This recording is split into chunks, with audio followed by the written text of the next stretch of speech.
Welcome to the Scoop World Order. Happy Wednesday. I hope you guys are having a great week thus far. The boys are back in the shoe. Noon versus Marshall. Got a lot of information that is going to be dropping tomorrow on BuckeyeScoop.com.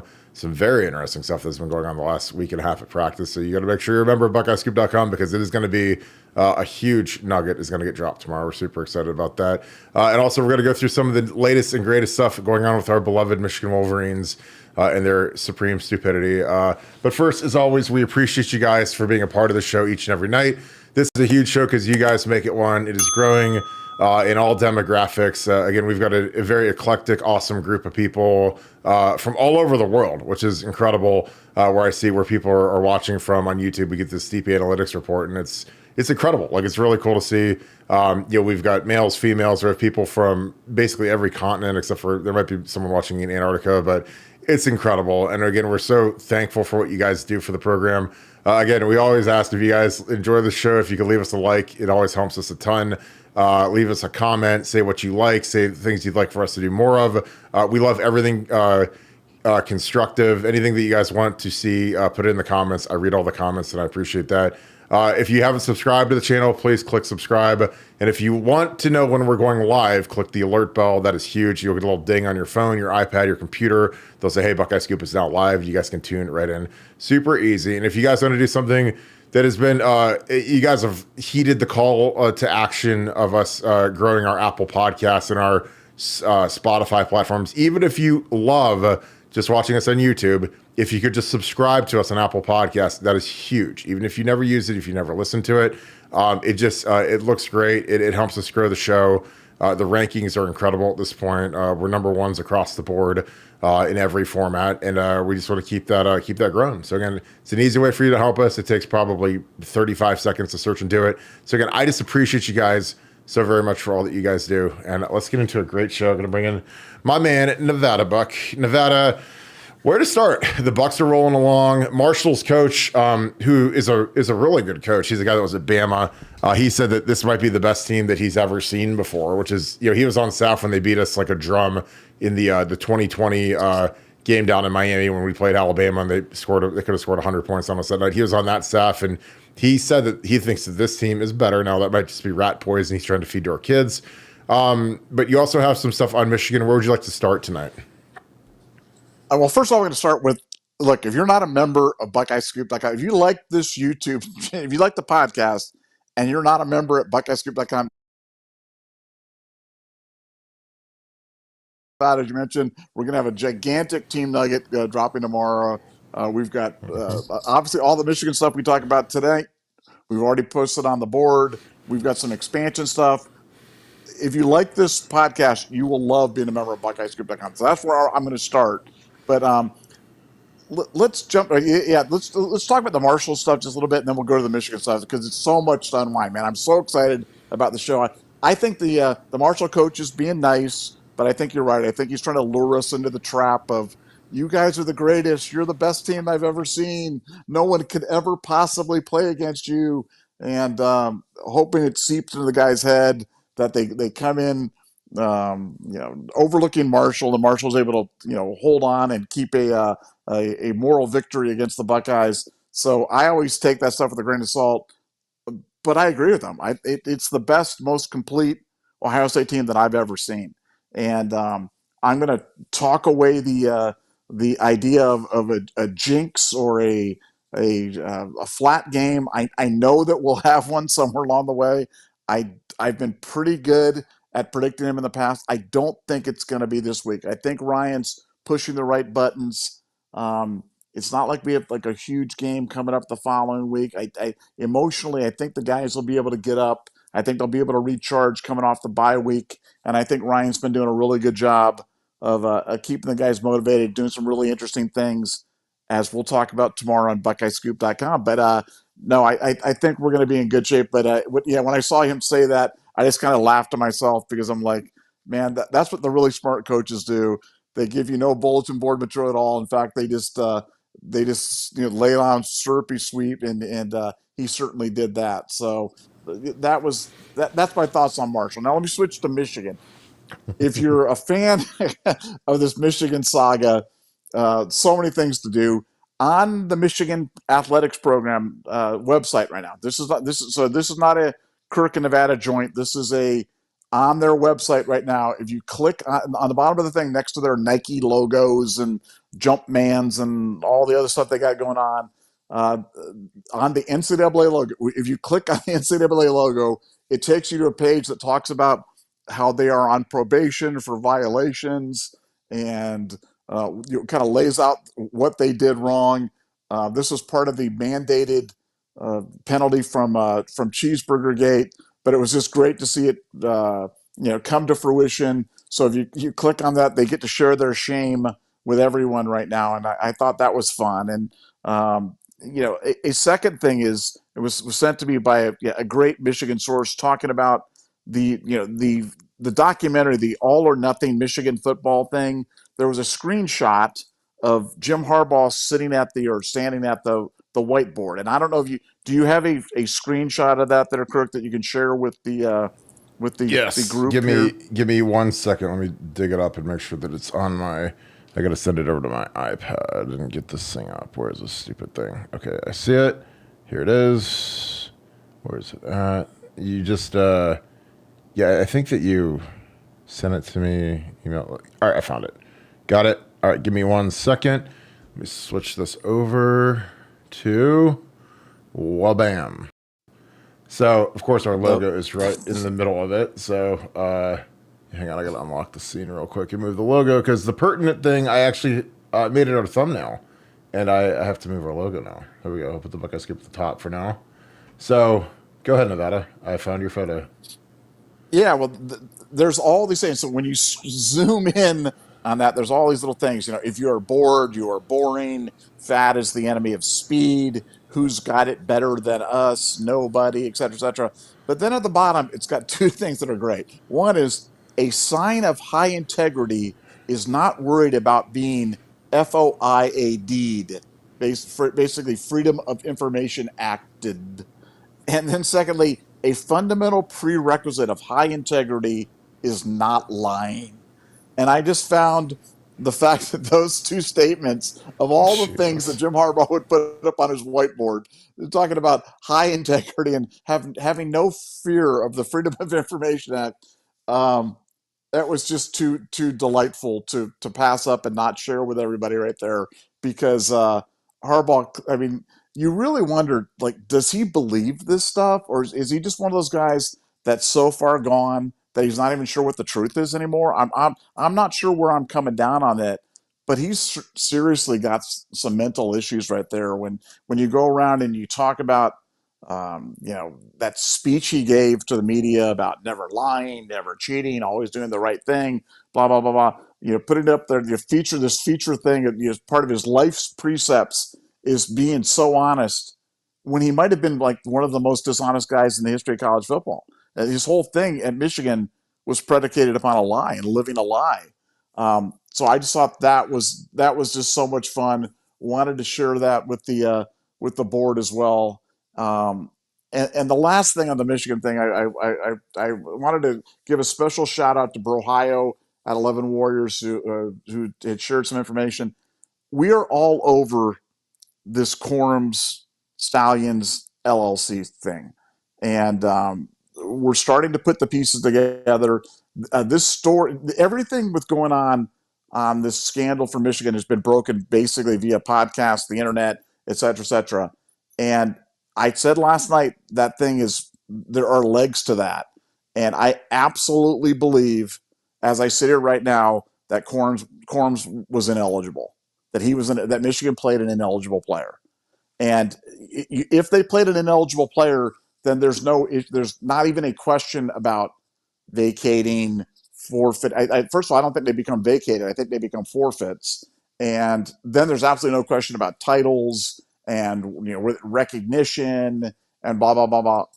I believe he was ineligible, and I believe that it's provable that he was ineligible.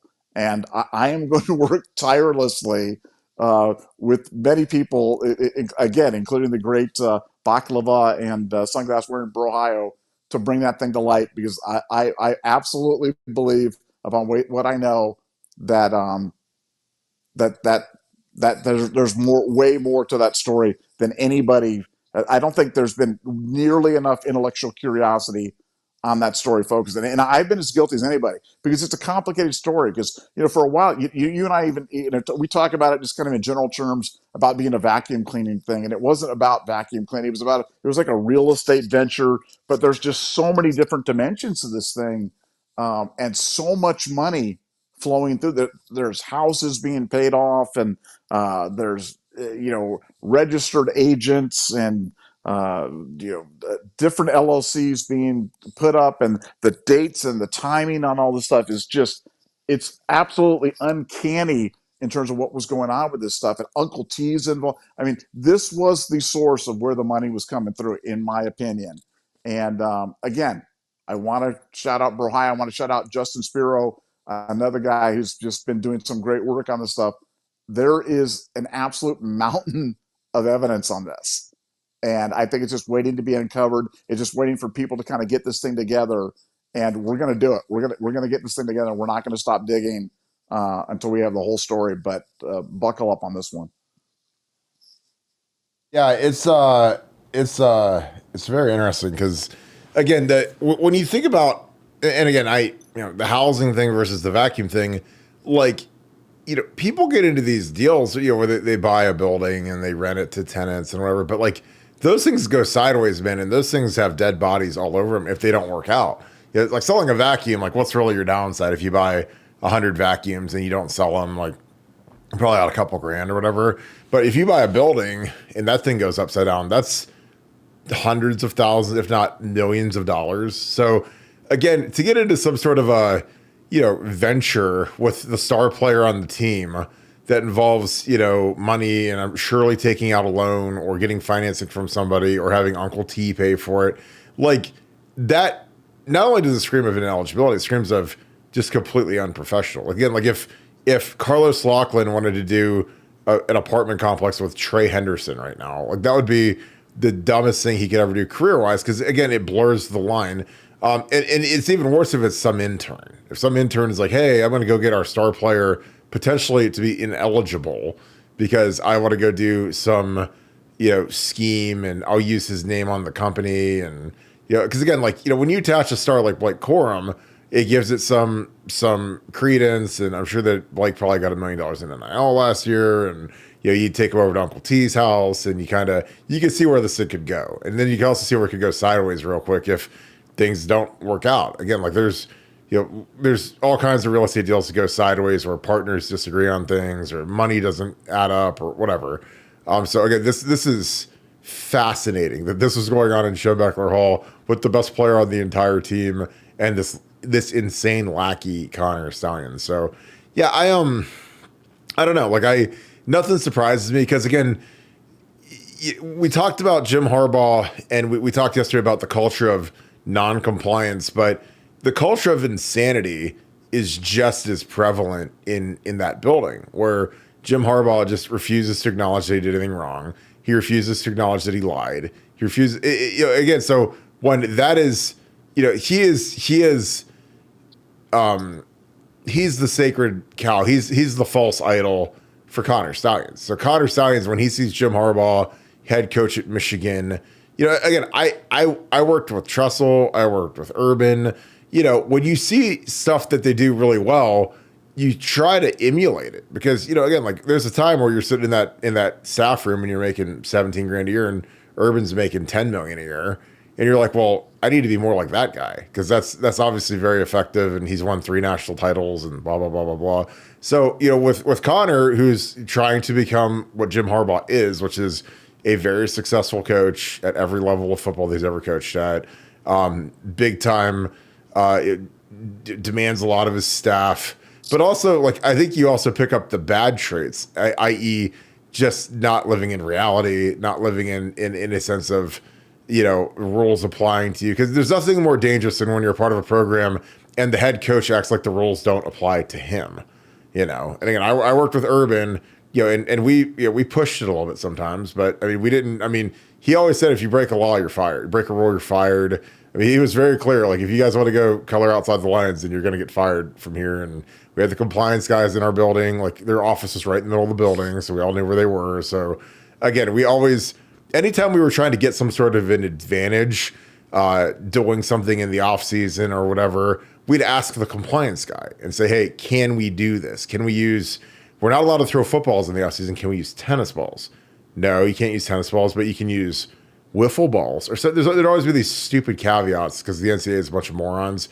Or you could use mini basketballs or something. Like you can't use a football, you can't use a tennis ball, but you can use like a mini basketball and throw it around like and run plays with that. Or, there'd always be these dumb workarounds that we would figure out we would use. So again, that was part of what you do. So again, Connor Stallions, again, Jim Harbaugh is the mainframe to this whole thing, and all these bozos just follow his lead. And again, Connor Stallions is demented at this point, and the things that he was trying to do and get done, and that's why it's amazing that I always go back to the stupid documentary, which I'll probably rewatch again the next day or two just to kind of refresh it. But it's just like he knew what he was doing was wrong, and then he comes out in the documentary and says, "Well, I'd do it all over again," and I'm just like.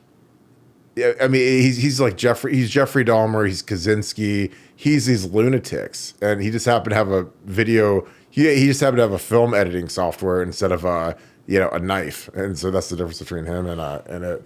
Nevada, any other thoughts? Yeah, I'm gonna give you just one little tidbit. Again, credit Ohio for filling in the blanks of this.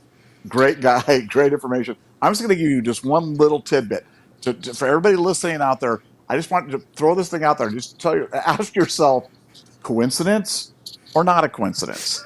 Okay. We're going to play the game of coincidence or not a coincidence. Okay. I'm going to ask you, Kirk, in your life now, you're getting almost 40. I believe you're getting close or whatever it is. Yep. How many times have you paid off a house? How many times in your life have you completely paid off out? Like paid it off so you have no more mortgage on a house? 2.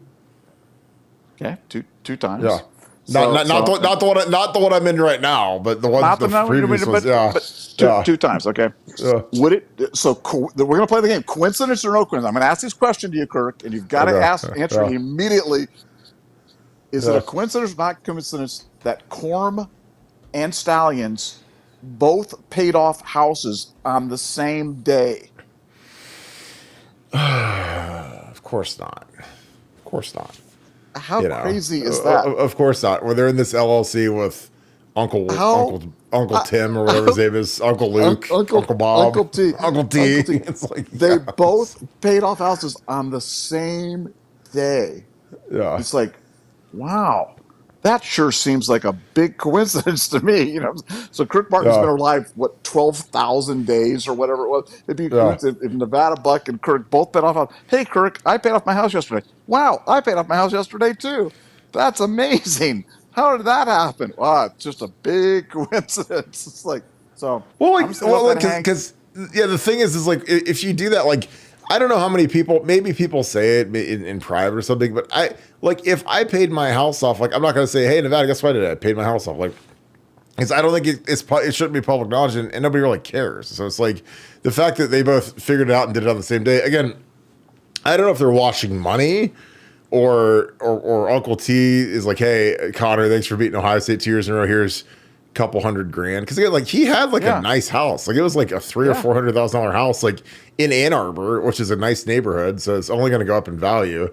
I mean, it might have been a $500,000 house. Like, I remember I heard and I was like, damn, I remember when I was a G, I was living in a shack. It wasn't like I was different. Well, I shouldn't say that. I had a nice house in Worthington, but I had played in the NFL. So I wasn't like the normal GA who's fresh out of undergrad and has 2 nickels to rub together. So I was a little different, but most of the GAs I worked with, they weren't exactly buying $500,000 houses, especially in a profession where you move every 2 or 3 years, especially as a young coach. Like, you look at like Ryan Day, go look his career up when he started in coaching. He's moving every 2 years from Florida to Boston College, Temple, Chip Kelly, Philly, San Francisco, finally gets to Ohio State. But he's moving every 2 years. Like, you're not going to go buy some gaudy home and have to sell it and maybe be forced to eat the thing for a few months. Like that's not how you roll when you're in that profession. At least not until you get to the point where like where Ryan is now. Like the coaches that are at Ohio State, they can afford to go buy a nice house, build a nice house because they're making substantial money. But like when you're starting off and you're at that first job, man, you're not making, a huge amount of money. So you're not going to be, sunk into a $500,000 house, especially with Connor Steins making $50,000. Like how many guys that are 26 that make $50,000 a year buy a $500,000 house? I mean, I don't know. Maybe you hate money, and on top of $100,000 of tickets and all the other stuff that doesn't seem to quite add up for a guy who's in that stature. And again, he's a young coach. Like young coaches don't buy houses. Young coaches are getting ready to go take their first job at Central. Connor was, he's got to go take a job at Central Michigan. He's not going to get put on staff at Michigan. He's got to go be the tight ends coach at Central Michigan or Western Michigan or Akron or wherever and kind of work his way around the block before he can get back to a job like Michigan. Unless there's some extenuating circumstance where a guy is, he's got the apple of the head coach, like Keenan Bailey, like he was at Notre Dame for a little bit. He was at Ohio State as an 8-year intern. And then all of a sudden Ryan Day promoted him to being a head guy, which again, that hasn't worked out great for Ryan. And our tight end room isn't really producing. So again, I always think that a guy needs to go out and prove that he can coach before you give him a big chair at a place like Ohio State. But again, I've been right 100% of the time on that so far.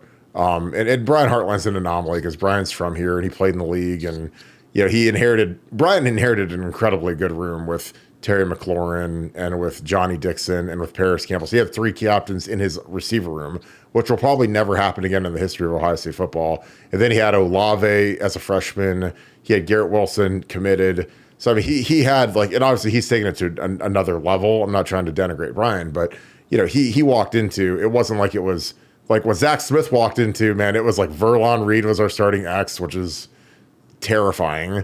And we're throwing Devin out there and Evan Spencer as freshmen, sophomores. And, that was a whole different ball of wax than walking into Terry McLaurin and Paris Campbell and Olave and those guys with Garrett Wilson committed. Like, that was a whole different ball of wax.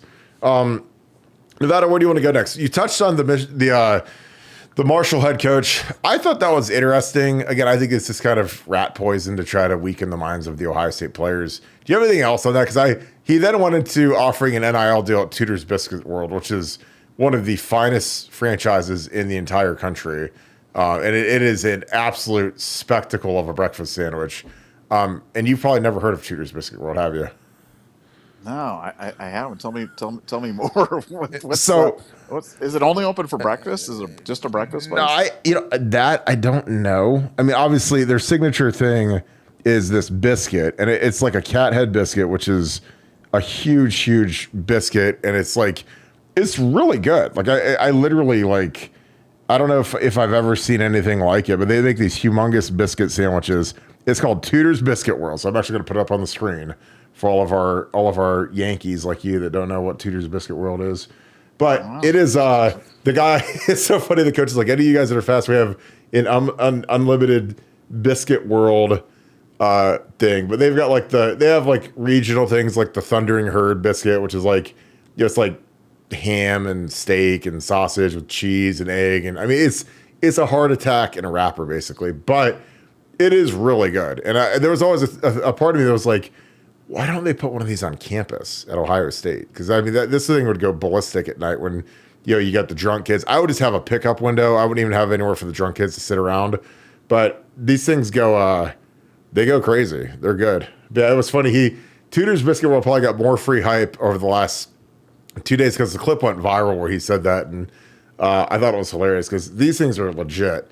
And I love me some Tudor's biscuits, but I haven't had these things in a long time. But yeah, I thought that I think he meant well. And again, it was interesting when you get a guy that was coaching at Alabama, how he knows he recruited Trey Henderson, he recruited Brandon Inniss. He's been around a lot of these guys, and he's got to know. Because when you're at Bama, you're right in it with guys like Inniss and Trey Henderson, and I think Bama might have been the runner up there for trade services. So. It's interesting then when you come around the flip side in a few years and you see him at a place like Marshall where you obviously you don't have the ammunition like you had at Bama. But yeah, I don't know if he's just speaking on it, but I mean, I think this team would match up favorably versus the 2020 Alabama team that smashed us, because I think our defense is just so much better.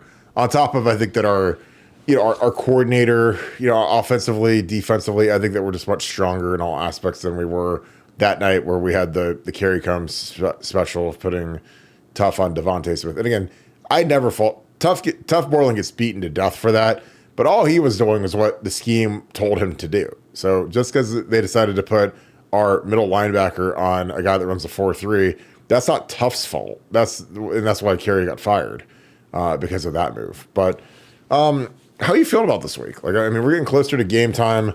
I'm excited to see these guys. We'll have a big nugget in the morning on what's going on. But what are your thoughts so far? Yeah, no, I'm feeling good, and I think it's funny because you talk about the historical context of how good this team is, and I think they did a ranking of the teams based upon whatever the power ranking metric that they use for that, and it was funny because there's a lot of really highly regarded Ohio State teams. I think this team this year will probably be right at or near the top, and it was funny how they ranked Michigan, and it was like I think they had them ranked as the 17th best team of the college football playoff era. So it kind of goes to my point about how Michigan caught such a break last year. First of all, by playing an ineligible player in Corum. Secondly, by cheating. But third, just playing in a season when football was so down. And I would maintain, for my money, Michigan was the worst national champion since BYU. That's my honest opinion. I mean, I can't think of a weaker team and but again, they won it on the field last year with the cheating and the ineligible player, but man, they were weak. They were so beatable, but they got lucky. I mean, they got lucky that the Ohio State game was in Ann Arbor. They got lucky that Georgia had a bad game against Alabama, and that Washington managed to beat Texas. So it was just everything fell in place for them. But they were not a good. I don't even think they were a very good team. I think they were a good team, but let alone an excellent team or a great team. But those rankings, it'd be interesting to see where this Ohio State team ends up at the end of the year on the rankings, because it's the most complete team I've ever seen. It's just a team with no weaknesses, and you can never really say that about Ohio State teams. You always, every team that you were a part of, either the defense or the offense was a little better and kind of carried the team. Man, but this year, I'm not sure who's going to carry who. Probably the defense. But anytime you're talking about that, and you're talking about an offense that has Quinshawn, Trey, JJ, Emeka, Carnell, Brandon. I mean, it's hard to talk about the defense being the big brother and that being the little brother. So I'm excited. I'm excited to see every game. But I think Ohio State's going to come out cooking this weekend. And I think Ryan Day is pushing the right buttons. Yeah, our like the teams I played on, there was always one side of the ball that was, I think, much better. The closest team I had to this was obviously the 05 team, which had, we had AJ and Troy and Nick Mangold, Santonio. I mean, that was the closest thing that we had to this team. But offensively, we choked it up versus Texas, and we choked it up versus Penn State. Obviously versus Texas, like not playing Troy the whole game killed us, because we win that game if Troy plays the whole game because he was more productive. But then we drop a touchdown, we settle for 5 field goals. Like, I mean, we were just a clown car. Because our defense, like, I don't know if I've ever seen a defense play harder in a game than in that game. That 05 Texas game, that Texas team was really legitimate, and our defense played out of their minds that night, and they gave us every opportunity to win, and we just didn't get it done.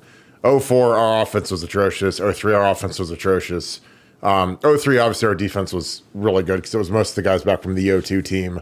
04, our defense was down, but our offense was way down, even from the year before. 05 was pretty even, especially by the end of the year when we really started clicking with Troy. 06, our offense was better than our defense. 07, our defense was better than our offense. So, but this is a year where if you really put a gun to my head and say what side of the ball is stronger, I really don't know. I mean, through rankings through the first couple of games, it's obviously the defense because they're, I think, second in the nation.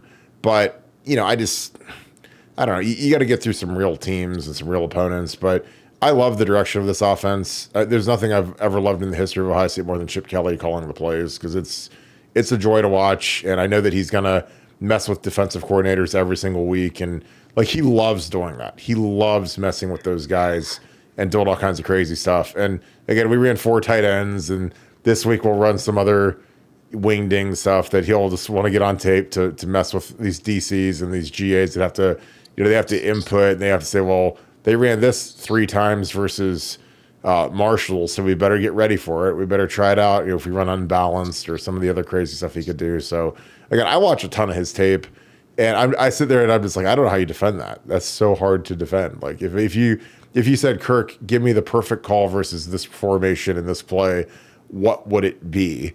And then how would you try not to be completely insolvent on the other ends of the field? And I would have no idea. I mean, obviously, if they're running a sweep to the left and you bring an edge blitz, they're going to run right into it. But you're going to leave a lot of stuff that, when they run their counter play to it, there's going to be big holes in your defense. So again, I love it. All right, we can dig into some super chats. Amber Nicole, this is interesting, and I do not know what this line is at right now in Nevada between USC and Michigan. Is it at 6 or 7?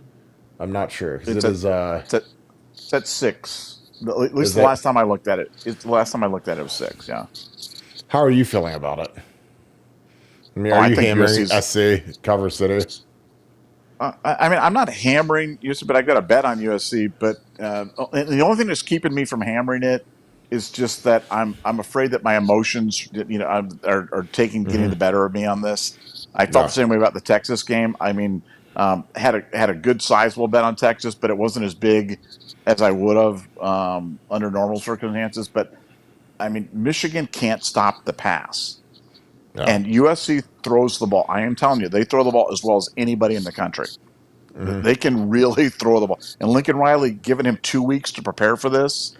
I mean, USC is not coming to this game overlooking this game or going to be flat or underestimating Michigan or whatever it is. Lincoln Riley's going to come out and try to score 100 points on these guys.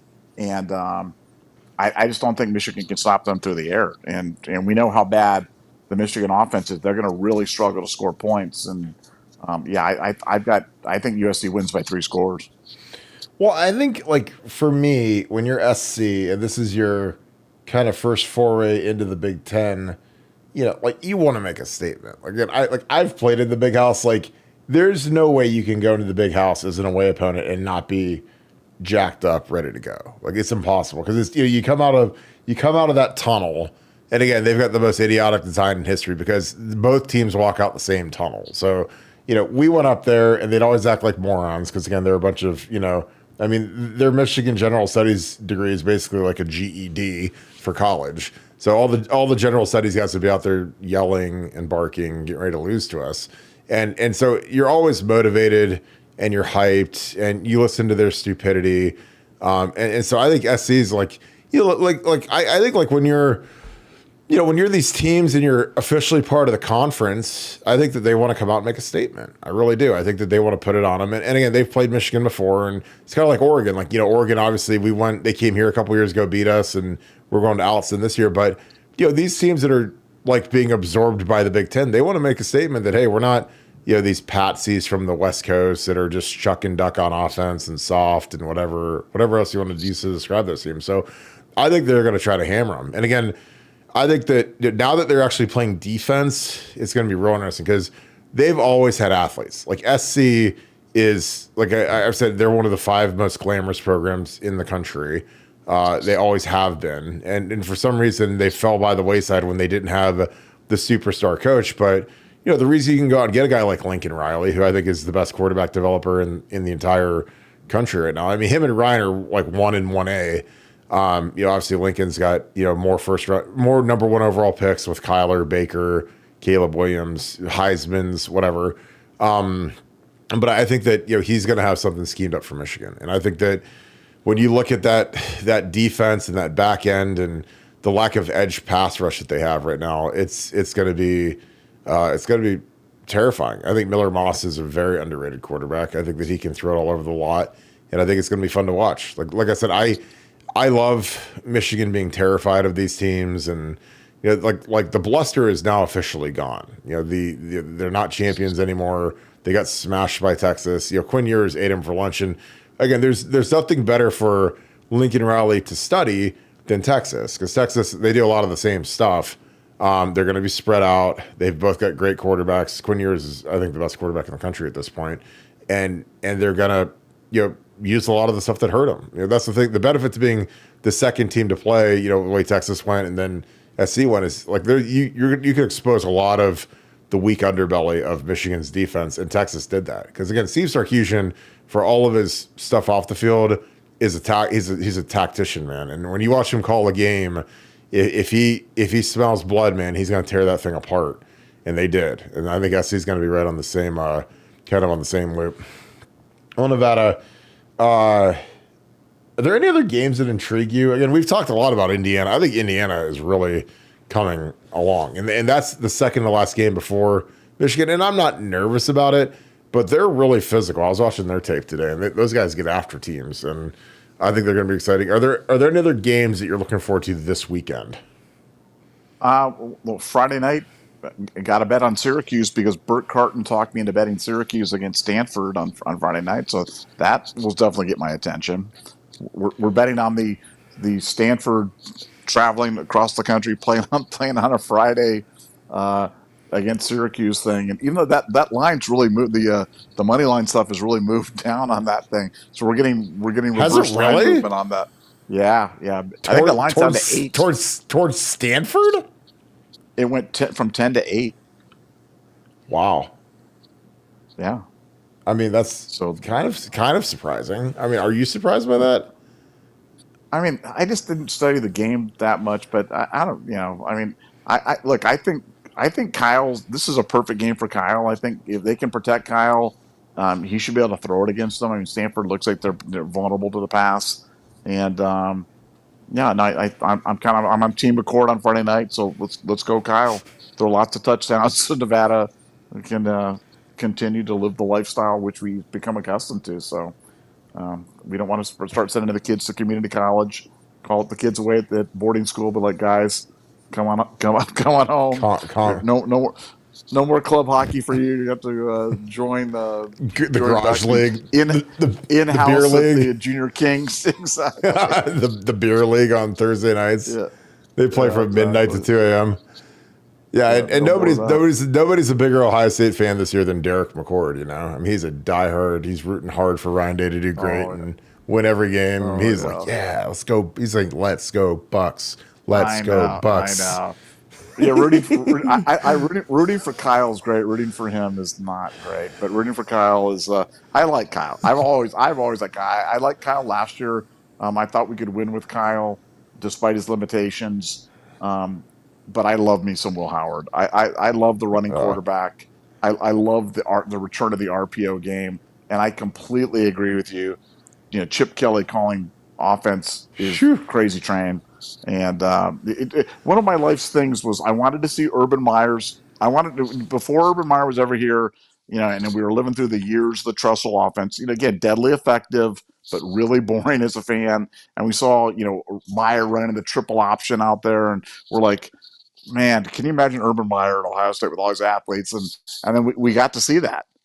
And now the only thing that I think that could top that would have been Chip Kelly, and we got to see this too. So the Urban Meyer thing ended way too soon for my liking. With Chip's here, I'm not going to take it for granted that he's going to be here forever, so I'm going to enjoy every single game. But yeah, he's a master, and I can't wait to see what he has in mind this Saturday. Yeah, he's exciting. I can't wait to see what he does after a bye week. That is going to be fun. Devin, what is up, man? Ohio 7715, half of the Buckeye Boys with Mello. Make sure you guys follow their YouTube channel. Brand new. It's Buckeye Boys with 3 Z's. And it's not because the 3 Z's are denoting that it's going to put you to sleep. I did not make fun of you for that, Devin, but I thought that was kind of funny.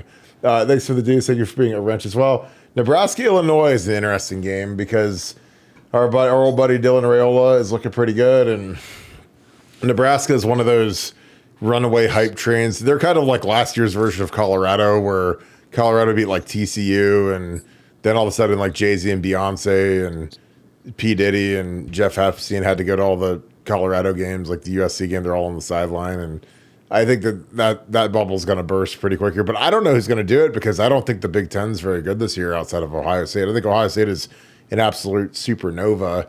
And then I don't know who the next best team is. I don't know if it's Oregon or SC. I think Michigan is down the tubes. I think that Penn State is okay. But this is not a super strong version of the Big Ten. This isn't like, we've had years where Michigan's been good and Penn State's been good and Wisconsin has been really good. And I just think that, Wisconsin's done. Their quarterback's knee's gone. So I don't know. Nevada, what do you think of Nebraska, Illinois? Well, all I can say about that is one of my kids kept sending me a video today, like over and over, the same video, and it was LeBron going, "Ain't no party like a Diddy party," and I don't know why that just made me laugh or something like that. So it's ain't no party like a Diddy party. Oh, LeBron, that Dude. will live forever. In fact, if you have that clip, we should play that clip. Ain't no party like a Diddy party. I don't have it. I don't even look for No, it. but God. No, the Nebraska. Yeah, I'm not buying Nebraska at all. I'm buying Penn State a little bit just for the one game against Ohio State. I think because it's not the whiteout, I think it will not be as close as it could be. But Penn State always plays us tough up there, and I don't think Penn State's very good. But I think they'll find a way to play us tough. But Nebraska, if that game was in Lincoln, do I think that they could find a way to, somehow keep it semi-close? Maybe, but not in Columbus. No way. And let me tell you what, the boys are going to be extra jacked up to play against Dylan Raiola. Dylan has that impact on a lot of guys at Ohio State. A lot of Ohio State guys really want to beat his butt. And you don't normally see it. It normally doesn't get that personal. But with him, it's personal for a lot of the Ohio State players, and I'm telling you, they're going to be extra juiced up for that game. So watch that one. That'd be a game that I'd be tempted to bet Ohio State because I think Ryan's going to have a little extra juice, and I know the players are going to have extra juice because they're going to want to lay it on that kid. Well, yeah, the way that everything went down and he spurned them and did take all the stuff off the and it never felt right when he was committed here because he grew up obviously a Nebraska fan and then Georgia got good and his dad, I've known his dad for a long time. His dad played with Stafford, who's a Georgia Bulldog. So it kind of made the Georgia thing kind of made sense. If there's a guy you could pattern your career after, it's Matt Stafford, first overall pick, made, $400 million or whatever. He's first ballot Hall of Famer. And then you go, the Ohio State thing, it never felt like it was going to be permanent. But again, this is why I always tell people, we have the bridge jumpers that are just like Ohio State fans that just go crazy when something like that happens. Oh my God, if we lose Dylan Raiola, how are we ever going to survive? Everything's collapsing. The world is ending. I don't want to leave my house because I'm so depressed because we lost Dylan Raiola. And then you fast forward and we end up with Julian Sand, who's actually better than him. He just doesn't get to play yet because we've got Will Howard in front of him. So, again, that's why I never, as much as it hurts to lose a recruit and as much as it's people crying tears on their podcasts because they're recruiting guys and how could we ever lose this guy and fire everybody, I'm just like, let's just see how it pans out. I think we'll be okay. And speaking of that, Nevada, because, again, with NIL, I've never cared less about recruiting high school kids, ever. Because we can go out and get Quinshon Judkins and, we go out and get, Caleb Downs and Devison Igbinosin and Seth McLaughlin. Those are guys that could win major awards this year, all in 1 year. We got all these guys that are just balling right now. Not to mention our quarterback, who I think our quarterback has been magnificent. And I think that, Chip Kelly coached him hard this week, which is good. And Will Howard, he's the guy that wants to, again, if I'm Will Howard, and I'm locked in, and I'm trying to become an NFL high draft pick, which he could be. And again, people say, well, there's no way. I'm like, dude, go watch Anthony Richardson. Where did he go? Top 10? That guy is a human turnover. He's a human turnover machine. I've looked, Paxton Lynch was a first round pick. It doesn't necessarily, the funny thing about the NFL draft is it doesn't necessarily mean that you're good or you're great. It just means that you fooled somebody and they took you. You know, I mean, you look at some of these guys that have been drafted in the first round to play quarterback or any position, and they just end up completely washed out in 2 or 3 years. And I don't think Will Howard's like that. Like, I think Will Howard's got a lot of ability. I think that his mobility is such an asset when you're doing the modern NFL thing, because again, if you can't move versus these supersonic defensive edge guys, you have no chance. Like, you can't be Ben Roethlisberger or Peyton Manning or be some big slug. And again, those guys are first ballot Hall of Famers. But when you're playing T.J. Watt, and you're playing Nick Bosa and Max Crosby and Myles Garrett, like, I mean, you better be able to get out of the way, because your tackles are not going to be able to hang in there for the whole game. There's just no chance, especially the way that we throw the ball. Because in the NFL, these guys are throwing 70% of the time, so they're going to get smoked if they can't move. And that's one of the things I love about Will Howard is there's been breakdowns in protection for whatever reason, and he's been able to sidestep it and either get rid of the ball or make a nice throw. And again, outside of like the one boneheaded play that he made, he's been pretty clean. Like, he hasn't thrown picks, he hasn't made bad decisions. And again, throwing it away is never a bad move. Like, throwing an incomplete pass when there's pressure or nothing's open, like, live to fight another day. Don't force something and turn it over. Because again, I watch some of these guys in the NFL, man, and it is like, I watch like Caleb Williams, and I'm like, oh my God, you're like liquid death to your team's chances to win. And Will Howard doesn't do that, because with our team, with our offense and defense, if he just doesn't turn it over, we're going to win every game. Like, it's almost a foregone conclusion at this point. If he just doesn't turn the ball over, don't do anything stupid, don't put our defense in a bad situation, and we'll be in great shape. Nevada, what are your thoughts on that? And then I want to ask you, as the second part of it is, Tennessee is increasing their ticket prices 15%, and 10% of that is a talent fee, which again, I don't care. Like, I'm fine with it. There's some people that cry about every little fee, but if I got to pay 10% more for my tickets, but it means that Ohio State's going to be able to go pay for J.J. Smith, I'd happily do that, because my tickets will be worth way more if he's playing than if he's not. But what are your thoughts on that? Ain't no party like a Diddy party. That's my thoughts. I don't even want to ask you. I know you haven't been to a Diddy party. That is not your scene. You've been to Freaknik though, so there you go. Yeah, I did get trapped in Atlanta for staying at my hotel. You're at Freaknik. They did a whole documentary on Freaknik. Hide your children's eyes. Oh, from Thursday night till Monday morning, stayed in the hotel the whole night, man. Never left in 4 days. But I digressed. So what was the question again? I was going to ask you about Tennessee's their new fee. The tax. It's called the Diddy party tax, the Freaknik tax. I shared the story on our board. Was running a baseball team in Texas, and we did about $7.5 million in ticket revenue. And the state of Texas came and said that money is all subject to an admissions tax. It's 10%, and somehow that had escaped our crack. And we had a great staff there, but somehow they escaped. They had like not realized that we were subject to the admissions tax, and so that was $750,000, which is a lot of money.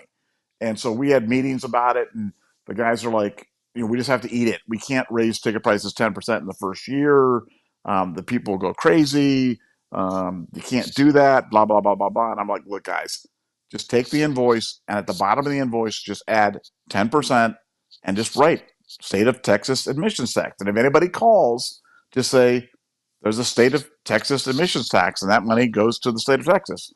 And they're like, that is not going to work. And people are dead, blah, blah, blah, blah, blah, blah. Big thing. I had to make an executive decision. I'm like, guys, we're just going to put it on there and just put it on there. And if you have any calls, you call me. Isn't it?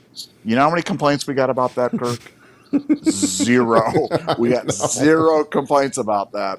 And because people are used to paying fees. Like, it's like when you see a rental car fee, it's $69 a day. And you're like, oh, wow, that's awesome. $69 a day, man, this is great.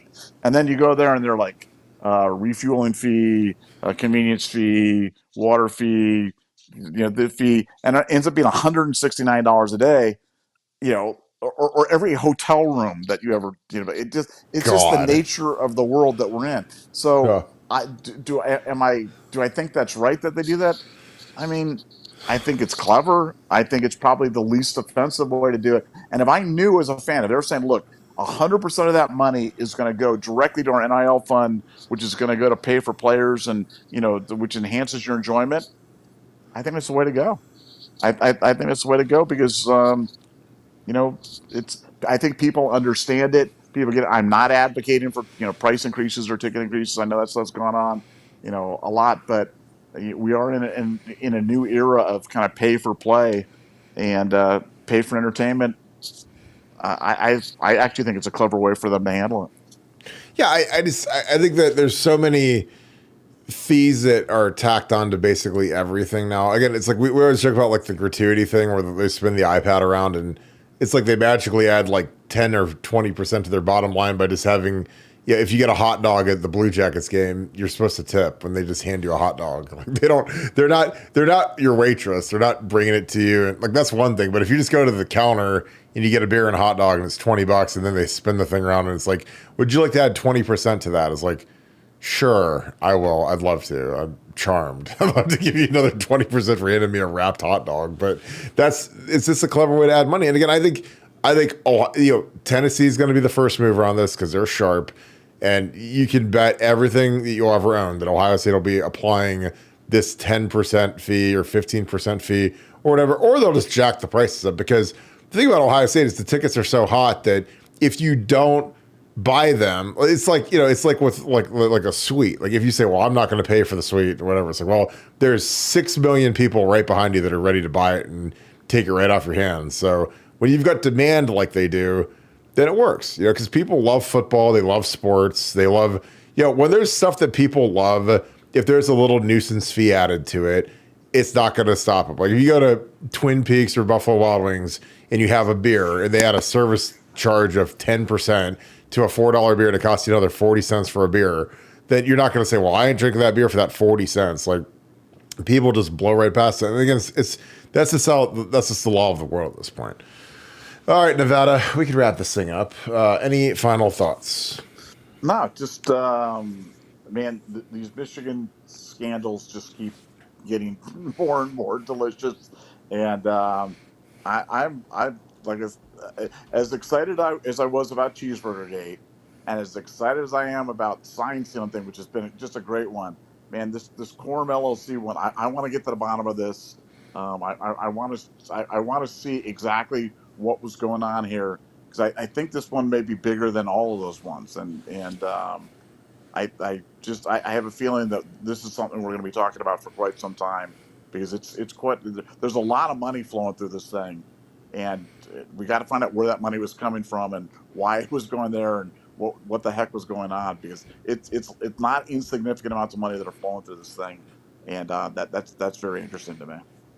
Totally agree. I am going to let me check this out real quick. We got on Super Chat Nevada. Old Ben, thank you for the 5. Thank you for being an Ultra member as well.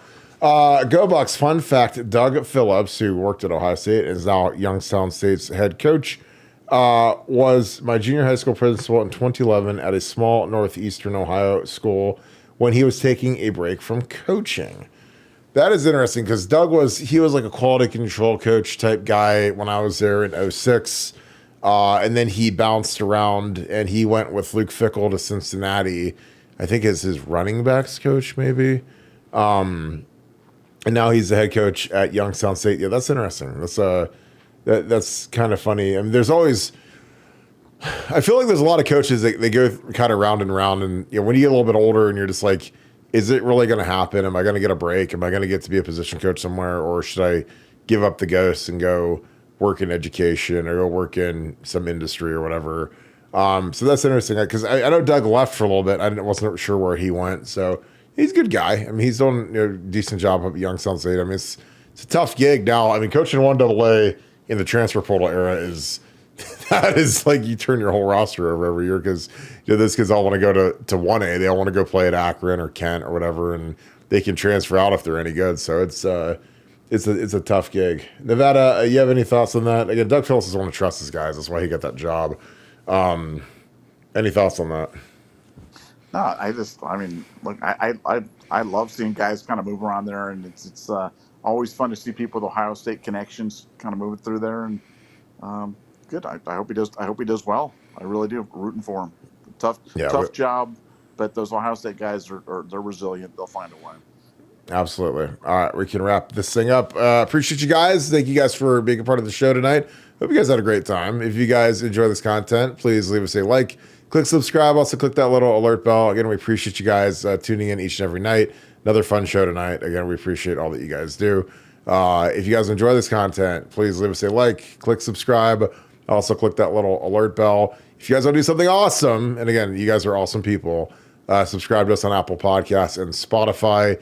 Search for Buckeye Scoop. Click on it. We have one show now. It all goes to Buckeye Scoop, and it really helps us out a ton. So that being said, I just appreciate you guys so very much. I hope you guys have a great Wednesday. We got a nice Thursday planned for you guys tomorrow. Huge nugget is dropping on BuckeyeScoop.com in the morning. So get ready to rock and roll. As always, we appreciate all that you guys do. Thank you so much, Buckeye Nation, and thank you, Scoop family. We will talk to you guys tomorrow at 7 p.m. Go Bucks.